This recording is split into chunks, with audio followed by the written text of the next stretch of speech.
आज हम बनाने जा रहे रोस्टेड वेजिटेबल। इसके लिए हमें चाहिए ब्रोकली। इसको हमने धो के छोटा छोटा काट लिया है। पीली शिमला मिर्च थोड़ी सी, लाल शिमला मिर्च थोड़ी सी, बीन्स थोड़ी सी लंबा लंबा काट ले बारीक, गाजर थोड़ी सी, इसको भी लंबा लंबा पतला काट ले, लहसुन की कलियां 3-4, उनको भी लंबा लंबा बीच से काट ले, नमक स्वाद अनुसार और 1 टीस्पून तेल।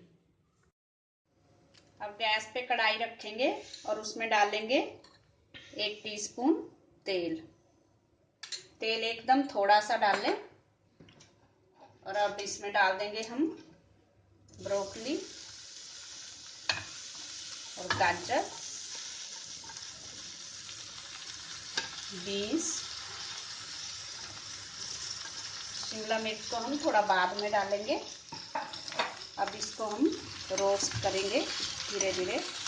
आप इसको ओवन में भी कर सकते हो रोस्ट, हम गैस पे कर रहे हैं।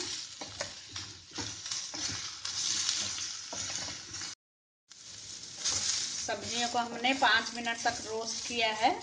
अब इसमें हम डाल देंगे ये लहसुन की कलियां और शिमला मिर्च, लाल वाली और पीली दोनों डाल देंगे और थोड़ा सा नमक डालेंगे स्वाद अनुसार। अब इसको अच्छे से मिक्स करेंगे। इनको ज़्यादा नहीं पकाना है, 2 मिनट तक रोस्ट करेंगे।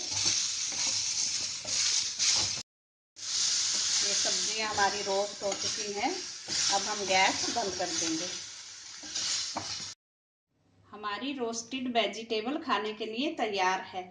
ये सेहत के लिए बहुत ही अच्छी होती है। Thanks for watching. अगर आपने मेरे चैनल को सब्सक्राइब ना किया हो तो प्लीज़ कर दीजिए। Thank you.